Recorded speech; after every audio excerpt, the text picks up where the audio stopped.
show a video by request to show the initial setup of a new world for Forbidden Lands using the modules purchased. I'm not going to show you how to enter the codes on the website, so hopefully you managed to find that out somewhere else, or hit me up on Discord if you want to. So let's assume I want to have a new Forbidden Lands. Let's actually go for Bitter Reach. So I'm going to call my world Bitter Reach.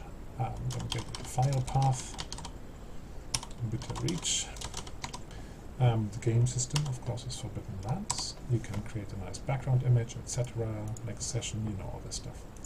So create a new world. So I now go and find it, Bitter Reach, launch the world. So initial setup is all empty, no passwords on it. You'll see it's upgrading in the background. Click, click, and now I go to my modules. Manage modules. So on here, I'm not going to do anything else apart from finding the Forbidden Lands right now. And I want the core game, and I want Bitter Reach for this one. So save the module settings, we'll reload them, and then you get these helpful little pop-ups. And basically they have an import script behind them. As soon as you hit import, you have to wait until it runs through. It says at the top here. It will now pull from the module all this stuff that you need for the game and put it into different sections. It should give eventually import complete, no issues, and it will pop you into this welcome message and welcome background, which is the cover of the box, in case you didn't buy the box. That's what it looks like. So you get the welcome message here, very nicely phrased, very nicely formatted, and it has got some really good little tips in there. And it's got the Discord handle of Mediocre Dad on here, who is really helpful, really responsive on the Foundry Discord. So far, what has it imported? Let's have a look. The core game artifacts, critical injuries, which are used in tables, all the gear. That's all core game content. You wouldn't believe how many hours it takes to key this in. I've done it more than once. So really cool to have that at, what did it take, 30 seconds, 40 seconds maybe. So when that is done, you can also see the player handbook is in here, game master's guidance in here, and the scenes, the maps from the core game, Hollows, Vale of the Dead, and of course the key maps you need as a GM, and the hex crawling map. So same with Bitter Reach. If you hit import again, takes a moment. Time to get your mittens, because it's going to be cold in the Bitter Reach. Yeah, you don't want to freeze to death. Import complete, no issues. You get the same sort of idea. You get the intro text here for yourself. Now, I really prefer reading this sort of stuff on paper. However, this is really good because it is actually hyperlinked together.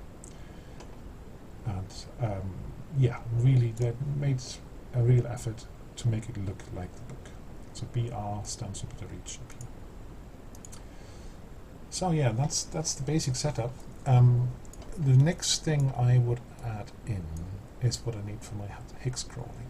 So some person, some guy on YouTube, thank you very much, forgot your name, said, could you, Retro Gaming, I think that's what it was, could you have a look at the modules and then just briefly talk through why you include the extra modules. So if I look at Manage Modules here, you can see I've got a lot that I currently have unticked.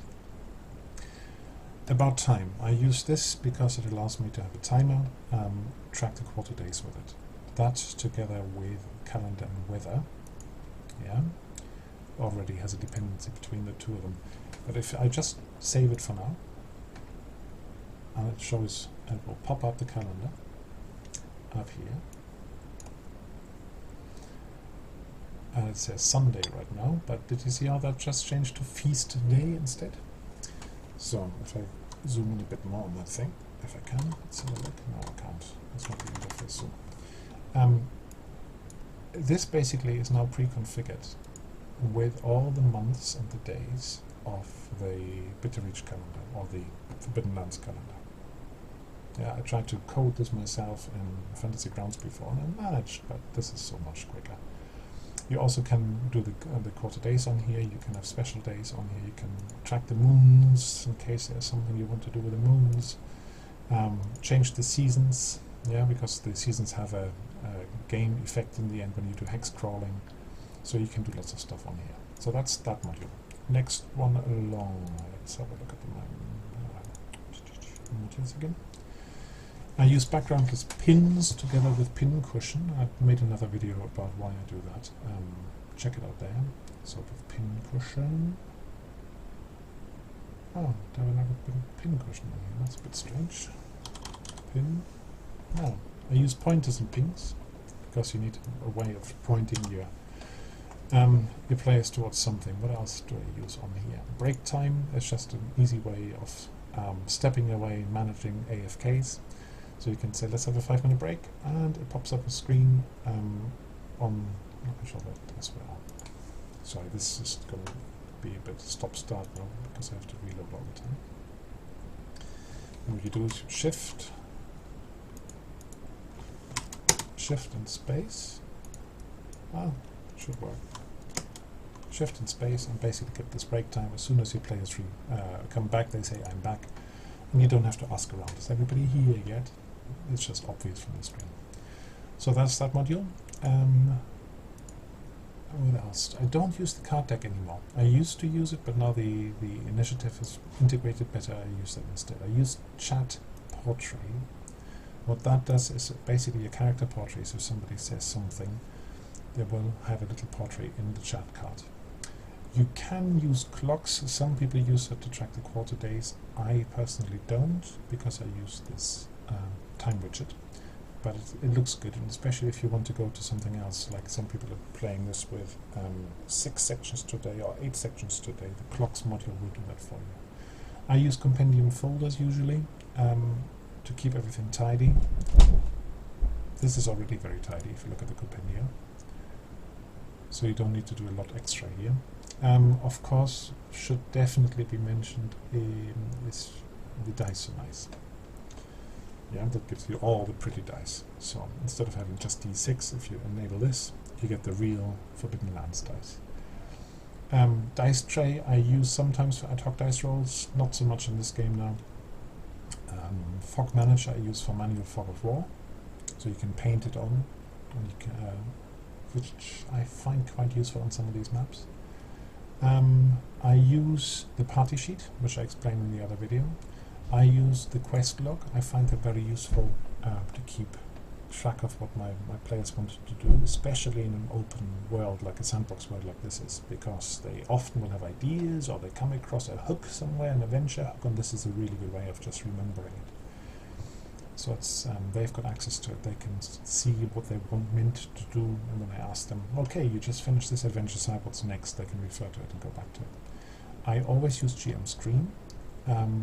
What that does, I'll show you in a minute, but it's really good for reference. I use FX Master for anything to do with fancy weather, with wind, rain, bats flying about. Looks really cool. I sometimes use grid scale menu to be a bit swifter in finding the right grid size for something. Journal links I use because it interlinks the journals entries between them. So if you refer one to the other, you get a reference at the bottom. That's very useful. I've been playing with Journal to Canvas slideshow for Theatre of Mind. Basically what it does is it gives you a frame, you click on a picture in a journal, it replaces that picture on that screen. You don't have to change scenes or anything. So if you're really storytelling, if you're Theatre of Mind, it's a really cool module to use. Yeah, quite a few of these are just other narrator tool I use. I'll show you that in a minute, if I remember. Reverse initiative order still needs to be enabled right now if you want to play the Forbidden Lands rules as written, but that will be integrated soon. I show notes because that shows the notes on maps, the background notes, and they are always on for you. You don't have to go to the bookmark icon over here, they are always on. Very useful. Tidy UI just because it makes the menus a bit easier to manage, the module menus. I use some other stuff sometimes, like Forge or Furnace. Token mold can be useful. It gives default settings for the tokens when you pull them on. Funny little adjectives in front of them, with a helpful dragon, for example, or the thrifty goblin recently. That was quite good. And that's pretty much the key set of things I use. So, what I was going to show you, not the pins, I've done that. I was going to show you dice size, no? What was I going to show you guys? Oh, the GM screen, especially that one, and the narrator tool. So, narrator tool is probably the easiest. What that does is you can go into your journal, you can find a nice little bit of text, maybe from one of the adventure sites, let's say Weatherstone, the legend, you want to tell them the legend. Yeah, you can highlight this, push it to the side a little bit, and you say, I want my players to have this in front of them. Right click, and you can narrate it. So what will happen is you get this little nice scrolling text. Would be really cool to get a style set so it looks like the Star Wars scrolling text. I will also post it to the chat in a special chat card. So while you explain this, either you can read it out to them or you can make them read it or whatever. I think that's a really cool little function. You can also describe it if you do a description somewhere. For example, just this bit. Right click, describe. It will not have the scrolling text on the screen, but it will post it to the chat. Again, very useful for a lot of stuff.